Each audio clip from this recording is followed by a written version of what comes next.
Boa noite e a paz do Senhor a todos. Meu desejo é que você seja abençoado, que você seja contemplado nessa noite, nessa semana, pela bênção e misericórdia do Senhor. Louvamos a Deus porque estamos aqui mais uma semana de pé, firmes e fortes, e podemos glorificar o Senhor com a nossa vida. Em meio a tanta luta, 3 meses aí já de quarentena, desse vírus que mudou o mundo, e até aqui o Senhor tem nos sustentado. Se não fosse as misericórdias dele, já estaríamos consumidos. E Deus é bom o tempo todo. Vamos aqui nessa noite continuarmos aí a falar sobre o tempo do fim, o tempo que o próprio Senhor Jesus descreveu em Mateus 24. Semana passada nós vimos aí o sermão profético, o princípio das dores. Se você não acompanhou na oportunidade, está aí no Facebook, tem salvo na nossa página, tem na nossa página também no YouTube. O tempo do fim. Falamos de Mateus 24, do capítulo 24, do verso 1 ao 14. E hoje falaremos aqui no capítulo 24, do verso 15 ao 28. Fazendo menção ao que foi dito semana passada, falamos aí do princípio das dores, que os discípulos estavam saindo do templo com Jesus, e eles amostraram a Jesus do templo, e o Senhor Jesus disse que não ficaria pedra sobre pedra, e eles perguntaram a Jesus quando seria isso. E Jesus mandou observar os sinais. E nós falamos bastante semana passada acerca dos sinais. Os sinais estão aí. Jesus está voltando. Mas antes de entrar no sermão, no estudo dessa noite, eu quero deixar um aviso, um comunicado a todos, irmãos, parceiros, colegas, que vou fazer esse comunicado agora no início e também no final, que é para deixar bem claro. Até o dia 25 estávamos em quarentena total, onde aqui no município de Rio Claro as igrejas não podiam abrir de maneira alguma, nem gravar lives presencial, nem nada. E vínhamos gravando live como estamos aqui no gabinete. E no dia 26 foi dito um novo decreto, onde a partir do dia 29 as medidas de flexibilização entrariam em vigor, e depois do dia 7 de julho elas mudariam. Como é que ficou? Do dia 29 ao dia 6 de julho, as igrejas podem gravar suas lives de porta aberta, com no máximo 10 pessoas que estão trabalhando na live. E depois do dia 7 de julho em diante, as igrejas podem ser frequentadas com 30% da sua capacidade, considerando todas as normas editadas no decreto municipal, poderiam funcionar assim. O que a Igreja Metodista Wesleyana em Leeds deliberou em assembleia com seus membros do conselho local?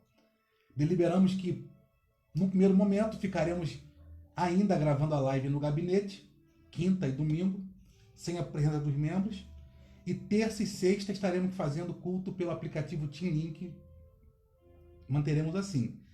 E do dia 7 ao dia 25 manteremos essas medidas, porque entendemos que o momento é delicado e não queremos de maneira alguma levar a menor possibilidade de algum membro dessa igreja ou visitante ou qualquer pessoa que entre aqui possa ter a possibilidade de se contaminar. Então, no primeiro momento, aqui nós ficaremos nessa formatação até o dia 25 de julho, não havendo nenhuma mudança drástica. A princípio será isso.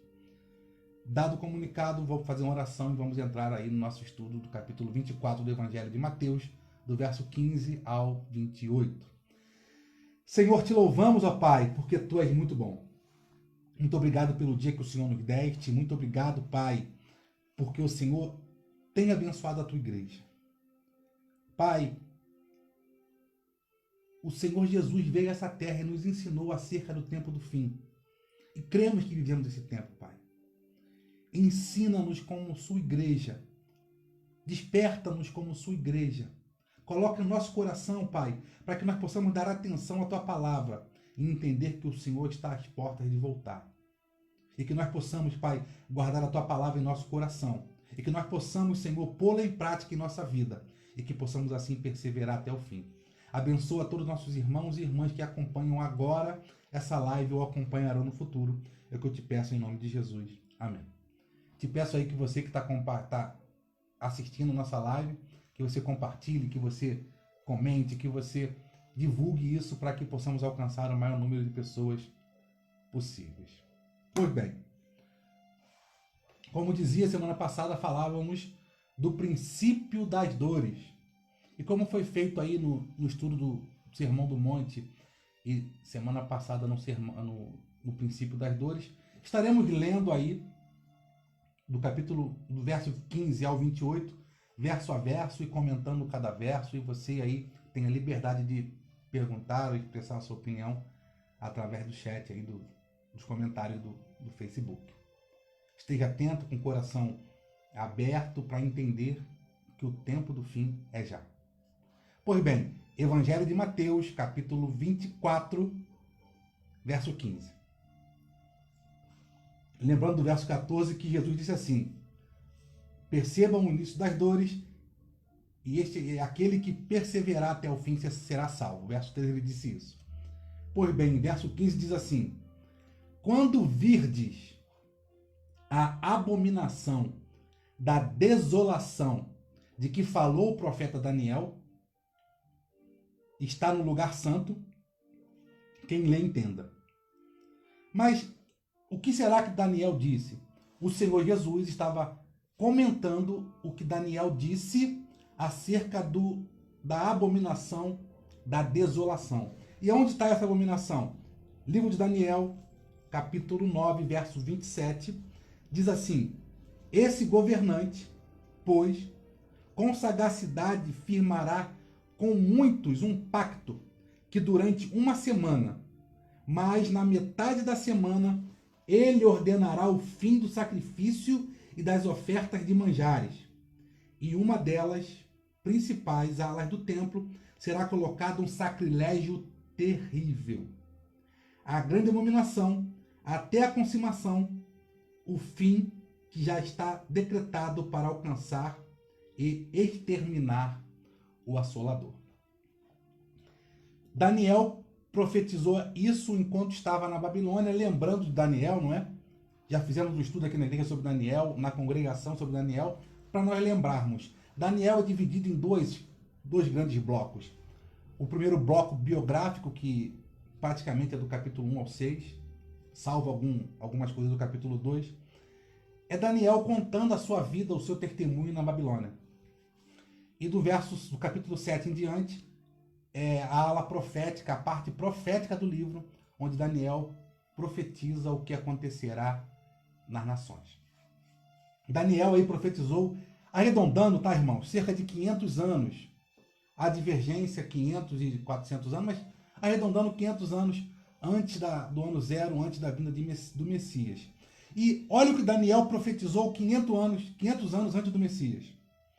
Esse governante, ele profetizou que viria um governante que dominaria tudo sobre o povo de Israel. Pois com sagacidade firmará com muitos um pacto que durará uma semana, mas na metade da semana ele ordenará o fim do sacrifício e da oferta de manjares, e em uma das principais alas do templo será colocado um sacrilégio terrível, a grande abominação até a consumação, o fim que já está decretado para alcançar exterminar o assolador. Daniel está falando que no tempo do fim acontecerá isso. E Jesus reitera o que Daniel disse no verso 15. Quando, pois, virdes que a abominação da desolação de que falou o profeta Daniel está no lugar santo, quem lê entenda. Quem lê entenda que está perto do fim. E olhando para a história mundial, nós podemos ver que existiram duas grandes assolações no povo de Israel. Uma com o povo de Israel e outra já com a igreja. Cerca de 350 anos após essa profecia, um pouco mais, depende do historiador, Babilônia caiu, os impérios que vieram subsequente caiu, veio um grande governante, Alexandre o Grande, caiu. Do seu governo surgiram 4 grandes generais que governaram. Desses 4 grandes generais, 2 foram despostos e ficaram Seleuco e Ptolomaico, das 2 dinastias. E essas 2 dinastias brigaram. Dos Ptolomaicos dominaram a Judéia, nasce um chamado Etíoco Epifânio IV. Aí, 50 anos antes do Messias, aproximadamente, esse Antíoco Epifânio, ele vem ao poder sobre Jerusalém, domínio grego, não é? Ele governa ali a parte da Judéia, e ele institui uma estátua de Zeus. Ele era grego, ele queria que todos adorassem o Deus dele. E não aconteceu isso, os judeus recusaram-se a fazer isso, então ele editou aí, resumindo a história, muitos e vários decretos mandando perseguir e matar os judeus. E o que ele faz mais? Ele entra no templo, saqueia tudo, entra com uma porca e no lugar, numa ala do templo, ele oferece um sacrifício de algo impuro, algo abominável. Alguns dizem que isso é o tempo do fim, que esse foi o fim, mas não o fim, a história continuou. Depois de Jesus, cerca de 40 anos após sua morte e ressurreição, já estamos no novo governo, o governo romano, e vem sobre a Judéia um novo general, Tito. Tito também, ele entra na cidade perseguindo os cristãos, matando os cristãos, fazendo atrocidades, e ele derruba o templo, novamente a ala do templo, ele derruba e faz sacrilégios horríveis. Pensou-se que esse era o tempo do fim profetizado por Daniel e reiterado-se por Jesus. Porém, percebeu-se que, e entendemos até hoje que não foi o fim, a tribulação ela não acaba, e ela vai só aumentando e se adaptando. Percebam, com Etíoco Epifânio foi uma grande tribulação. Com Tito a tribulação foi ainda maior. E por mais que pareça que a perseguição hoje acabou, ela não acabou. Hoje a perseguição não é diretamente ao cristão, e sim aos valores cristãos. Os valores cristãos são perseguidos. Quer ver um exemplo? Vá você, um jovem cristão, passa por uma universidade federal e dentro dessa universidade federal vá você defender valores cristãos. Vá você dizer que o casamento, biblicamente falando, é sobre homem e uma mulher se unirem. Vá fazer isso e ver como você vai ser perseguido. Eu vir à rede social e dizer que, biblicamente, casamento, a instituição familiar defendida pela Bíblia e organizada pela Bíblia é homem e mulher. Podem achar que existem outras variações, cada um é livre para escolher o seu caminho. Mas, biblicamente falando, esse é o conceito de casamento. Não se pode negar. Não discriminando quem pensa o contrário, cada um viva como quiser viver. Mas, biblicamente falando, esse é o conceito de casamento. Mas vá você, dentro de um órgão público, uma universidade federal, defender essa ideia. Muitos possivelmente vão proibir de você falar sobre valores cristãos. Aí eu te pergunto, aonde está a liberdade religiosa que tanto se prega? Podemos falar de qualquer tipo de religião. Se olharmos para emissoras de TVs aí, elas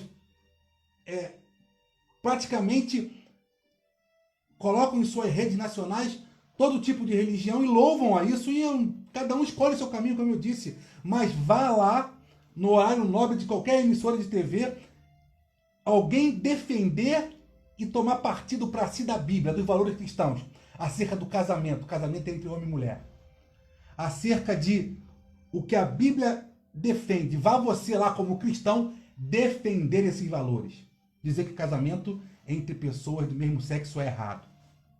Certamente serão perseguidos. E hoje, existe uma tribulação, mas com uma grande diferença. Grande diferença.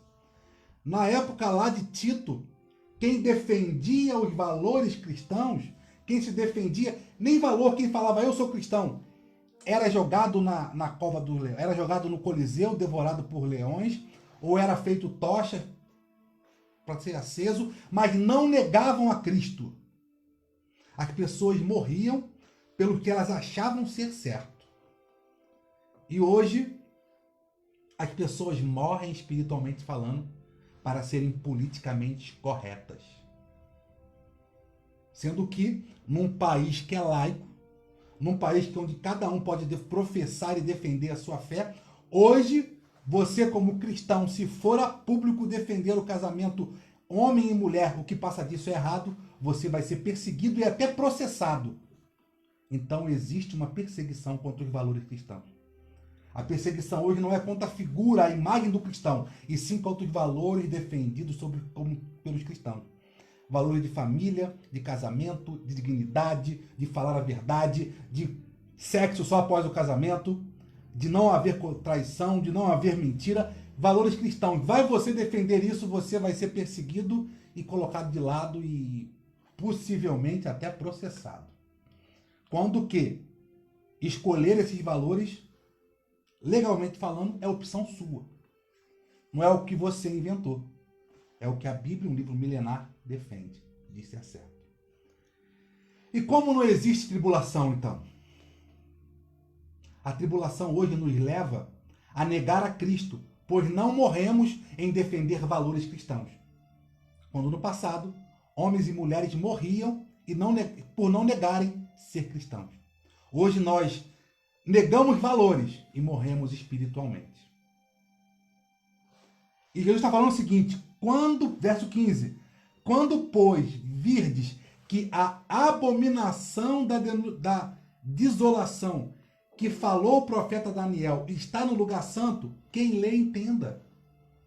Daniel estava dizendo que os governantes firmarão um pacto com muitos e o local santo será profanado. Isso aconteceu 2 vezes na história, como sinal do que aconteceria no futuro. E isso vai acontecer novamente. Estamos convergindo para isso, como eu disse aqui. Valores cristãos estão sendo deturpados e nós não podemos nos defender. E quem defender, ou nega, ou é processado e preso. Não é isso? Verso 16. Então, os que estiverem na Judéia, fujam para os montes. E os que estiverem sobre o telhado, não desça a tirar alguma coisa da sua casa. E quem estiver no campo, não volte atrás para buscar suas vestes. Mas ai das grávidas e das que amamentam naquele dia. E orai, para que a vossa fuga não aconteça no inverno, nem no sábado. Porque haverá grande aflição como nunca houve desde o princípio do mundo até agora, nem tampouco há de haver. Houve grandes aflições sobre a igreja. Aconteceram. Sobre o povo de Jerusalém. Etíoco Epifânio, Tito e tantas outras. E como estamos falando, essas perseguições vêm só aumentando ao longo das eras. E hoje ela é tão grande e tão sutil que os valores cristãos foram derrubados. E hoje é difícil você encontrar um cristão verdadeiramente cristão. Que se posicione como Daniel se posicionou em meio à Babilônia, dizendo: eu não me curvo aos manjares desse mundo. Eu morro, mas não nego a minha fé. Por isso que não vemos milagres como tinha no passado. E Jesus está falando, olha, esse é o tempo do fim, está próximo. Lembra do verso 1 ao verso 14? Os discípulos queriam saber quando era o tempo do fim e o que aconteceria no tempo do fim. Jesus explica os sinais que estariam dizendo que o tempo do fim já está próximo e o que acontecerá no tempo do fim. No tempo do fim, a perseguição aumentará. Hoje, como eu disse, ela é sutil, mas é gigante. A tribulação nunca deixou de vir sobre a igreja. Ela só aumentou. porém, com uma grande diferença, como eu já falei. No passado, os que eram perseguidos eram mortos por não largar a fé. Hoje, a perseguição vem disfarçada de sincretismo religioso, a perseguição vem disfarçada de relativismo moral, que combate a verdade a desqualificando. Hoje, moralmente falando, nós não podemos falar que o casamento entre homens é errado. Não é errado porque eu acho que é errado. Na concepção bíblica, na concepção que eu creio ser a verdade, é errado, biblicamente falando. Lógico que nós não podemos discriminá-los, nós não podemos cerceá-los dos direitos legais que o Brasil oferece para ele. Cada um é livre para trilhar o caminho que quiser, inclusive nós. Nós somos livres para defender a posição bíblica de falar casamento homossexual de qualquer espécie é errado. Casamento é um valor cristão. Quer se unir? Que vocês se unam com todos os direitos legais, que ninguém pode discriminar, ninguém pode machucar, ninguém pode atacar. Se fizerem isso, que sejam presos. Isso não pode. Da mesma maneira, nós não podemos ser cerceados de dizer que a Bíblia não defende isso. E muito possivelmente seremos perseguidos por falar isso. Muito possivelmente alguém ao ver esse vídeo vai discordar porque politicamente, moralmente falando, é errado se comentar sobre isso. Isso é uma perseguição tão sutil que ela já tem enganado a muitos. E uma falsa verdade contada milhões de vezes, ilustrada milhões de vezes, a imagem aos olhos do mundo passa a ser aceitável e a ser até verdade. Não é porque todo mundo diz que o negócio é certo, que o negócio é certo. Como eu disse, o ser humano é livre para escolher o caminho que ele quiser trilhar. Se ele escolher o caminho de casar com uma pessoa do mesmo sexo, ele é livre. Ninguém pode impedi-lo, ninguém pode cerceá-lo. Ele tem o direito de se unir e viver a vida que ele acha, da maneira correta que ele acha, buscando a felicidade dele. Cada um é livre para escolher o seu caminho. Assim como eu sou livre para escolher o caminho de aceitar o que a Bíblia diz, que isso, na visão bíblica, na visão do que eu entendo ser correto, é errado. Isso tem usurpado a fé dos cristãos. Porque muitos negam para ser politicamente corretos, para não ser discriminados. E olha como isso é terrível, queridos. Haverá grande aflição. E como diz o título do sermão, isso é o princípio das dores. Haverá grande aflição como nunca houve. Desde o princípio do mundo até agora, nem tampouco há de haver. Alguém duvida que nós estamos sendo proibidos de tomar partido do que nós achamos ser certo? E a tendência dessa tribulação é só piorar, é só aumentar, é só crescer até o dia que Jesus virá. Isso é o sinal de que Jesus está à porta. E como Jesus diz nesse mesmo capítulo, quem tem ouvido, ouça. Nós precisamos acordar, igreja. No céu não vai entrar pessoas que são politicamente corretas. No céu vai entrar pessoas que tomam partido de Jesus. Renunciam ao mundo, renunciam o que o mundo acha ser politicamente correto para abraçar a causa de Cristo. Mesmo que essa causa me leve à morte, me leve a ser perseguido, me leve a ser preso. Quem abraçar essa fé, quem perseverar, isso que Paulo diz, quem perseverar nessa fé até o fim, será salvo. E isso enganará muitos, até mesmo os escolhidos. E olha o que Jesus diz no verso 23. Então, quando isso estiver acontecendo, né? Então, Se alguém vos disser, eis que o Cristo está aqui ou ali, não dê crédito. Porque surgirão falsos cristos e falsos profetas e farão tão grandes sinais e prodígios que, se possível for, enganará até os escolhidos. Os escolhidos são a igreja. O povo de Deus eram os judeus, porque o povo de Deus não quis ser fiel a Jesus. Jesus elegeu os gentios, as igrejas, para ser o seu povo. Então os escolhidos são a igreja. E Jesus está falando, olha, vai haver perseguição no mundo, ó. Vai haver pestes, sinais, chuva, tempestades, vírus, guerra, irmão contra irmão, e a perseguição vai aumentar, e ela está aumentando proporcionalmente à sutileza que ela tem. E nesse tempo surgirão falsos cristos. Como eu disse aquela semana passada, Cristo não é um nome, é um título de quem liberta. Jesus é o Cristo. Cristo não é sobrenome de Jesus. E Jesus, o Cristo, está dizendo, ó, naquele tempo surgirão falsos cristos, surgirão falsas pessoas se dizendo ser libertadores. Esses são falsos. Fiquem atentos. E falsos profetas. E farão tão grandiosos sinais e prodígios que, se possível for, enganarão até os escolhidos. Olha que sacrilégio, que horrível. Te convido aí você a assistir alguns vídeos no YouTube de algumas igrejas e buscando uma palavra que não seja tão ofensiva. É inacreditável o que eu vejo.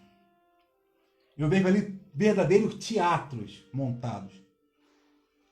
Pessoas no púlpito, o sacerdote ali oferece droga, oferece álcool, e a pessoa recusa, e no final ele fala assim, na nossa igreja o milagre acontece de verdade. Não estou dizendo que Jesus não faz milagre, não é isso. É que existem pessoas que dizem, na nossa igreja acontece milagre por dois motivos. Ele quer estar dizendo que em outras igrejas não acontece e na dele acontece. E em momento algum, essas pessoas associam o milagre à fé no Cristo verdadeiro. E sim, eles prendem o milagre naquela igreja que dizem ser a verdadeira. E enganam a muitos.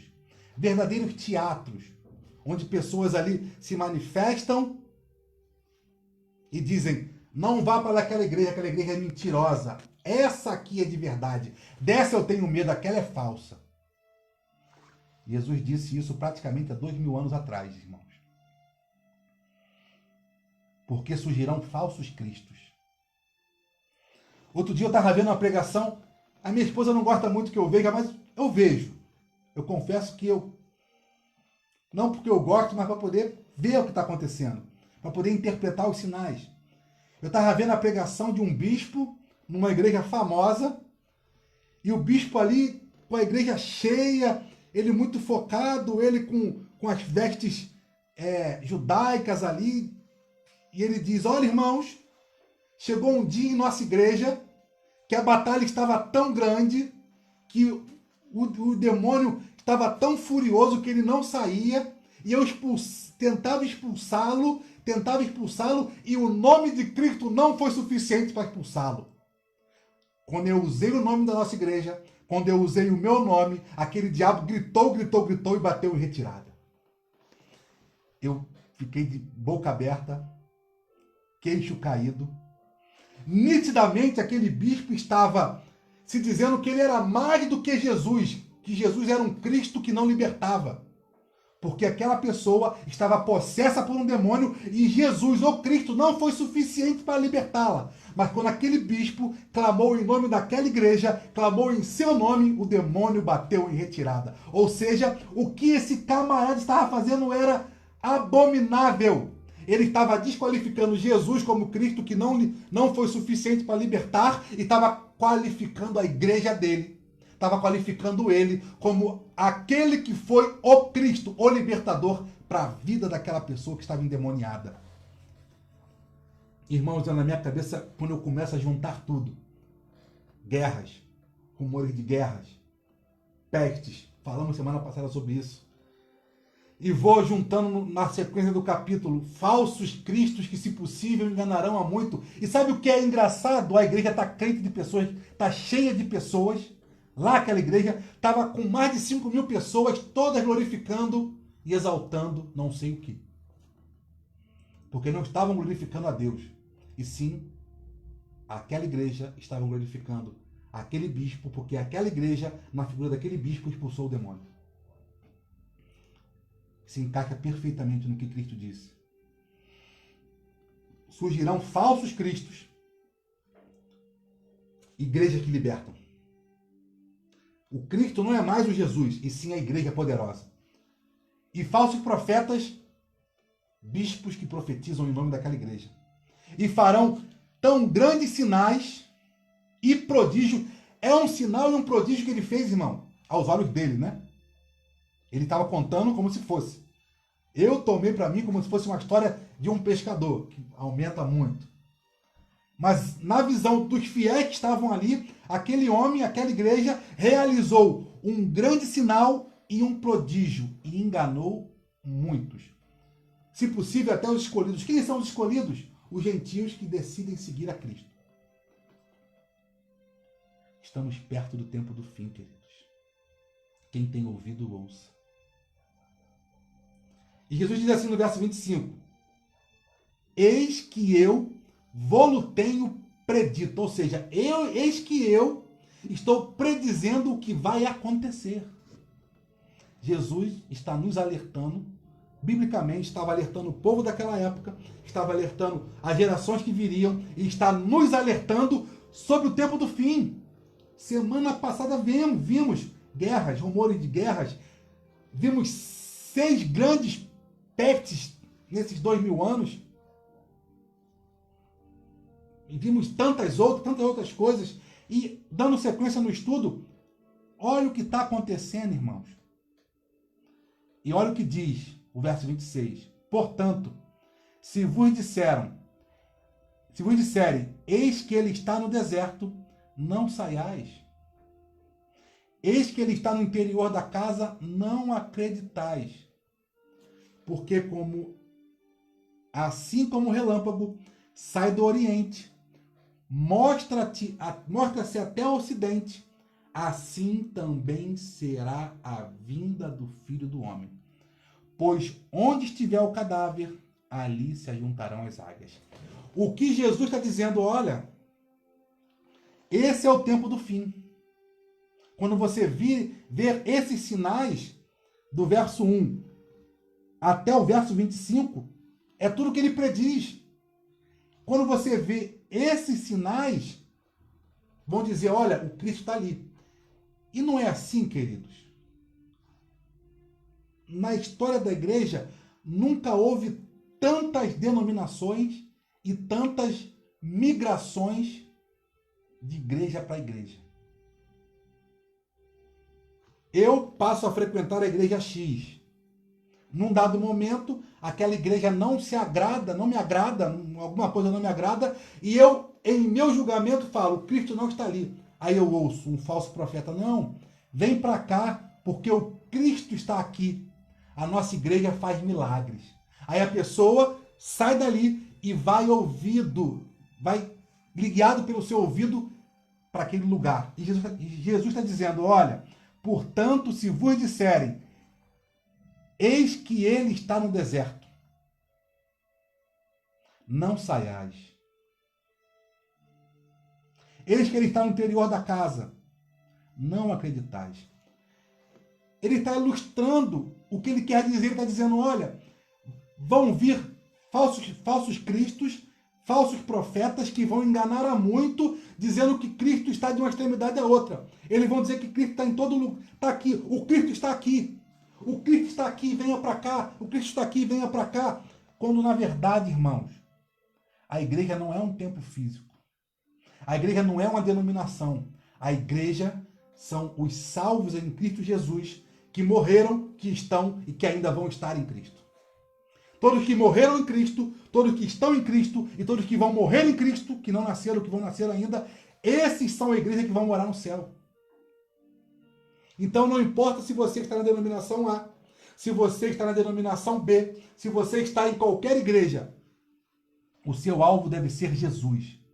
E não fique movido de um lado para o outro por sinais e prodígios miraculosos que acontecem por aí. Isso vem para te enganar. E ele alerta ainda, porque assim como um relâmpago que sai do Oriente e se mostra até o Ocidente, assim também será a vinda do Filho do Homem. Ou seja, muitos têm andado de um canto para outro buscando encontrar esse Cristo. Mas ele diz, olha, eu vou sair como um relâmpago sai do Oriente e se mostra-se no Ocidente e vou buscar a minha igreja. E para quem tem ouvidos e entende, se estivermos procurando em tudo quanto é lugar, não estaremos com ele. Porque cristão de verdade sabe que somos altar, somos templo. Nós somos a casa onde ele habita. Por isso, irmãos, fiquem atentos ao tempo dos fins. E ele, fechando essa sequência, essa perícope, ele diz, porque onde estiver o cadáver, ali se ajuntarão as águias. Quem não está em Cristo, igreja, é um morto. Quem não está inserido na igreja está morto. E aonde estiver esses mortos, se ajuntam as águias. Porque o cristão de verdade, o cristão verdadeiro, sabe que ele segue Jesus não por medo, não por obrigação, não porque alguém diz que é aqui ou ali. Ele serve a Cristo porque Cristo é o Salvador e o fez de graça. Mas muitos têm andado nesse tempo de guerras, rumores de guerras, epidemias, pestes, pragas. Muitos têm se levantado como falsos cristos e falsos profetas e têm enganado a muito e têm tirado muitos da igreja, levando para onde eles dizem que o Cristo está.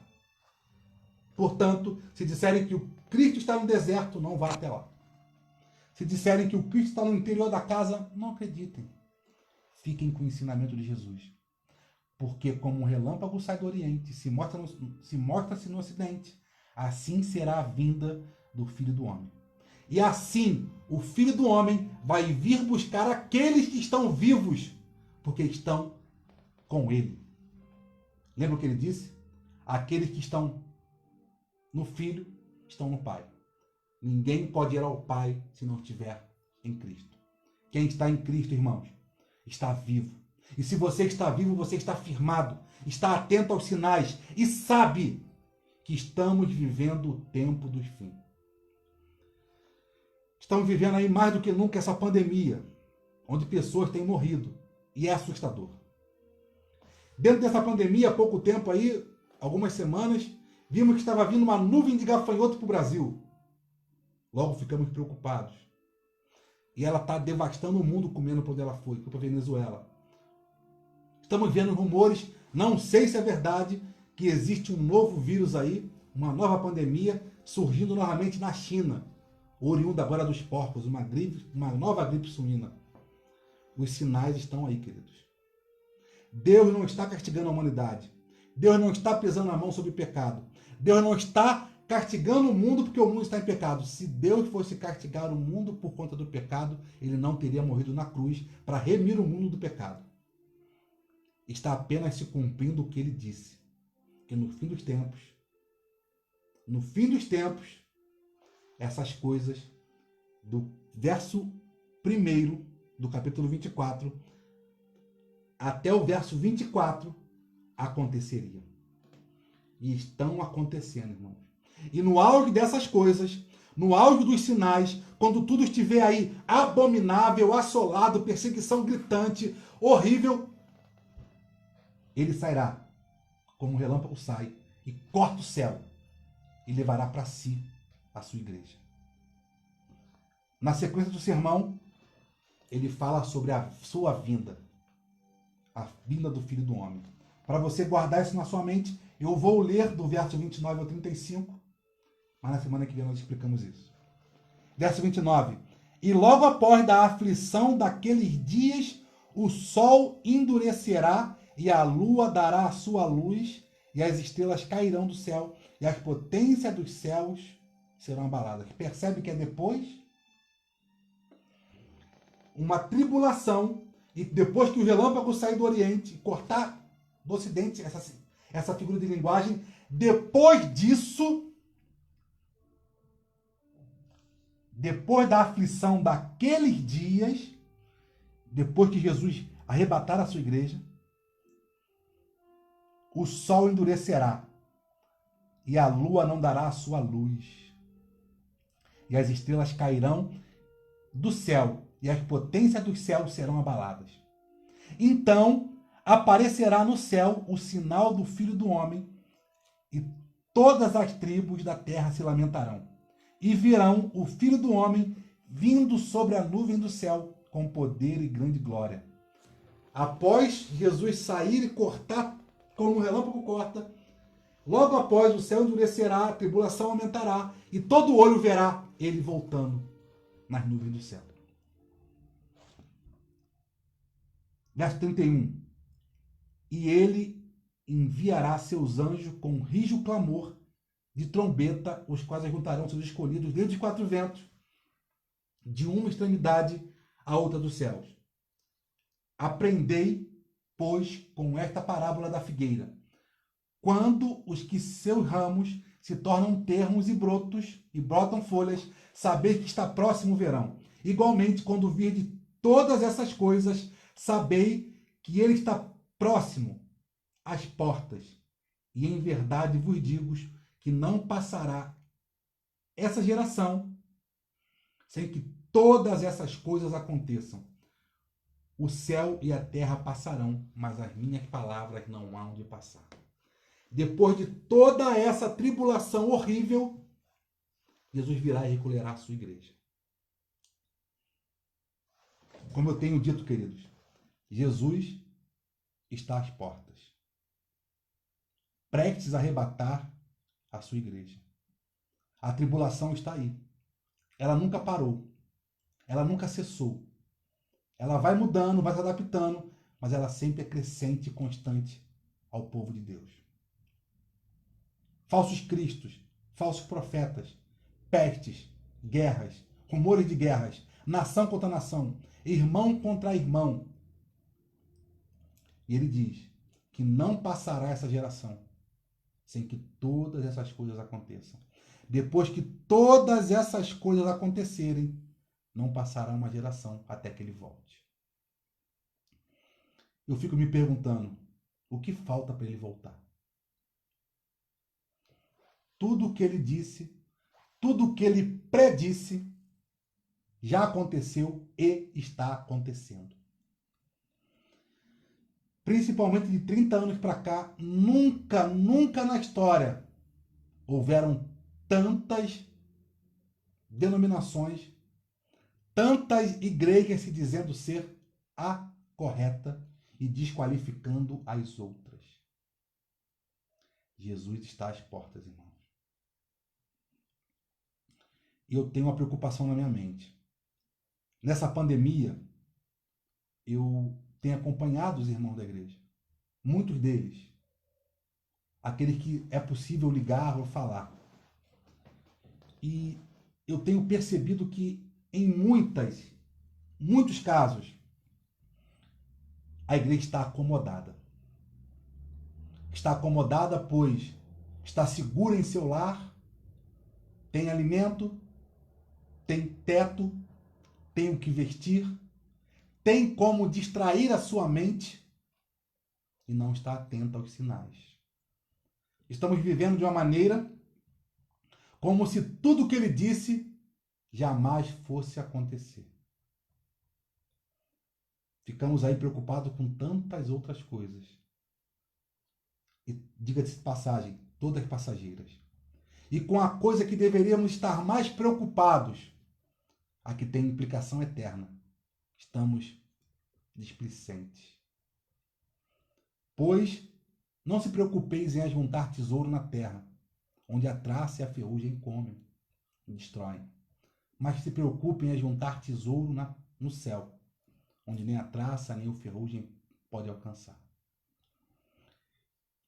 Jesus está falando, tudo que nós temos aqui como valioso vai passar.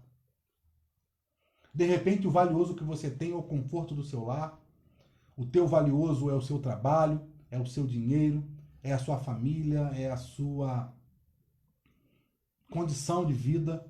E isso é valioso realmente. Só que isso não é o mais valioso. Isso vai passar. E muitas vezes, em muitos casos, nós nos preocupamos apenas em juntar para nós aquilo que é mais precioso para nós. A prata e o ouro é uma figura de linguagem. E nós nos preocupamos em juntar isso, o que é precioso para nós, e deixamos de lado aquilo que verdadeiramente deveria ser precioso, que é a eternidade. Se preocupe sim com as coisas que você acha preciosas nessa vida, mas dê mais importância para aquilo que é eterno. E essa eternidade está mais à porta do que nós imaginamos. Essa eternidade está mais à porta, irmãos, porque a qualquer momento Jesus pode voltar. Ou, a qualquer momento você pode se contaminar, a qualquer momento eu posso contaminar-me com essa doença e partir. E a exemplo de Paulo, morrer com Cristo é lucro. Eu vou estar na glória. Mas que o meu viver seja Cristo. Com lutas, com aflições, enfrentando diversas tribulações, para que no final eu possa dizer, combati o bom combate, encerrei a carreira e guardei a fé. Lá na eternidade, nos encontraremos e, conjecturando, lembraremos desse pequeno tempo que passamos aqui na Terra. 10, 20, 30, 50, 70, 80 anos. Pequeno tempo. E certamente, em muitas coisas nos arrependeremos, se assim for possível. Por que eu perdi tanto tempo? Por que eu me preocupei tanto com coisas que a traça e a ferrugem destruía? E não dei tanta importância para valores eternos. Sabe o que isso quer dizer também, irmãos? Nós nos preocupamos em juntar valores para nós, mas não nos preocupamos em juntar valores eternos. O que é precioso para Cristo, para o Senhor? Uma alma é preciosa. Mais que todo o ouro da terra, uma alma é preciosa. E quando nós nos preocupamos em ajuntar tesouros no céu, o tesouro que nós ajuntamos no céu não é para nós, é para o Senhor. Então, quando nós nos preocupamos em fazer o que o Senhor manda, em cumprir o seu ID, nós não estamos nos preocupando em ajuntar tesouro na terra, porque o homem é tão precioso para Deus que ele deixou ser pendurado numa cruz, ser chicoteado, ser ferido, humilhado, porque ele julgou que a sua vida é mais preciosa do que toda a glória que ele tinha, porque ele abriu mão da sua glória, se esvaziou, se prendeu no madeiro para te comprar, porque ele teve você muito mais precioso do que toda a glória. Depois ele foi restituído a sua glória e diz: eu abri o caminho, irmãos, podem vir, porque ele nos fez irmãos, participantes da mesma mesa com o Pai. Eu rogo ao Senhor que você possa estar atento aos sinais e saber que Ele está vindo. E tão rápido como um relâmpago sai do Oriente e vai para o Ocidente, será a sua vinda para resgatar a sua igreja. E logo depois Ele voltará, governante, triunfante, celebrante, com a sua igreja vitoriosa. Que o Senhor te abençoe. Vou orar com você nesse momento para que você possa ser esse que ajunta tesouro no céu. Vou orar para que você esteja atento e desperto aos sinais do Senhor, até que Ele venha. Senhor, te louvamos, Pai, porque Tu és bom. Muito obrigado, Senhor, porque o Senhor é um Deus magnífico. De eternidade a eternidade que nos ama incondicionalmente. Obrigado, Senhor, porque mesmo sem merecermos, o Senhor se deu por nós, nos apontou o caminho, nos deu uma direção e nos disse, Pai, como proceder e o que fazer para estar contigo na glória. E muito mais, o Senhor nos deu a dica, Pai, de quando será a sua volta. Eu te louvo, Pai, porque o que o Senhor disse há 2000 anos atrás tem se cumprido ao longo da história. Desperta a tua igreja, Pai. Desperta os que dormem, para que eles possam estar atentos, Senhor, à tua palavra, aos seus sinais, aos seus prodígios, para que quando o Senhor voltar, nós possamos ir contigo triunfante. E que cada um de seus filhos possa ser, Pai, aquele que busca juntar tesouros na eternidade para o Senhor, Pai. Muito mais do que busca preciosidades aqui nessa terra. Assim eu oro, Pai. Também te peço, despeça-nos em paz. Nos dê uma noite de sono tranquila. E que nós possamos acordar amanhã dispostos para nossas atividades diárias. Assim eu oro, Pai. Em nome de Jesus. Amém. Como eu disse no início, eu vou fechar dando algumas notificações e reiterando a que eu dei no início. Amanhã temos aí o culto no aplicativo Team Link. Você é o nosso convidado. No domingo teremos a nossa live transmitida aqui do gabinete também. E o louvor da casa da Tainá e Tamires.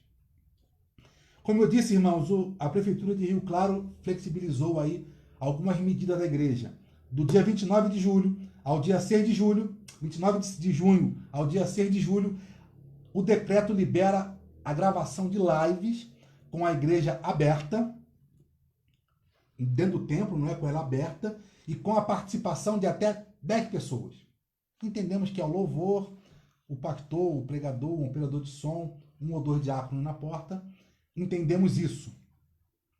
E a partir do dia 7, a igreja funcionará com 30% da sua capacidade, com muitas ressalvas e restrições. Nós, Igreja Metodista Wesleyana em Lídice, em reunião pelo aplicativo Team Link com o Conselho da Igreja, deliberamos de não adotar essas medidas no primeiro momento. Vamos aguardar, visto que já estamos há 3 meses nessa batida de culto online, pelo aplicativo, pelo Facebook e YouTube. Vamos esperar mais 15 dias para ver como é que vão ficar as coisas. E no dia 25 estaremos aí deliberando novamente para ver como a igreja vai funcionar. Quero deixar bem claro que não é falta de fé, que não é medo, que não é imprudência, não. Somos uma organização que se preocupa com o bem comum. E esse mal ainda está. Temos observado que a curva epidemiológica aqui no município de Rio Claro tem aumentado. Sem entrar no mérito do que dizem que é mentira ou é verdade, não estou aí para julgar se é mentira ou verdade. Trabalhamos com fatos. E o fato é que as autoridades têm divulgado que a curva tem aumentado. E entendemos que é um grande risco, mesmo para as pessoas que não têm comodidade nenhuma e não se encontram em grupo de risco, venham para a igreja. Porque em boa parte, quem não é de grupo de risco ou não tem comodidade, em casa tem contato com o pai, com a mãe, com o avô, com alguém do grupo de risco e poderíamos estar fazendo o vírus andar. Então, no primeiro momento, nós não abriremos a igreja física. E quero deixar bem claro que a igreja nunca esteve tão atuante. A igreja somos nós. Nós estamos vivos em Cristo. Temos trabalhado, temos orado, temos feito a obra do Senhor da maneira que temos condições de fazer. E como digo sempre, estamos de portas abertas para recebê-lo em todos os meios de comunicação possível que a internet proporciona e a rede de telecomunicação proporciona, bem como te atender presencialmente caso você queira só entrar em contato comigo, que marcaremos um horário que eu esteja em casa ou não esteja trabalhando e que você também possa vir, estaremos conversando. Do mais, que o Senhor te abençoe. Temos culto amanhã e domingo pelo Facebook novamente. Receba a bênção apostólica. Que o amor de Deus, Pai Todo-Poderoso, a graça de Jesus e as doces e eternas consolações do Santo e Eterno Espírito de Deus esteja sobre todo o povo de Deus e todos digam amém. Logo após essa live, estarei baixando o vídeo e postando no YouTube da igreja. A Igreja Metodista Wesleyana criou um canal no YouTube. Não é por moda, é por necessidade. E estarei postando esse vídeo no canal do YouTube. Mas qual o propósito? O propósito é que tem muitos irmãos aqui da igreja que eles não têm Facebook, e quando eu compartilho o link do Facebook, desculpa, do YouTube, no WhatsApp da igreja, no grupo da igreja, eles clicam que todo o telefone tem o YouTube, eles conseguem ver a mensagem ali, e assim eles acompanham e têm contato com a mensagem da igreja. Peço que compartilhe a mensagem, que vá lá, se inscreva no nosso canal, divulgue, porque é uma ferramenta que tem sido usada em larga escala para a propagação e pregação do Evangelho. Proclamemos o Evangelho da paz com ousadia e compaixão. Que o Senhor te abençoe, te guarde, em nome de Jesus. Amém. Tchau e até amanhã.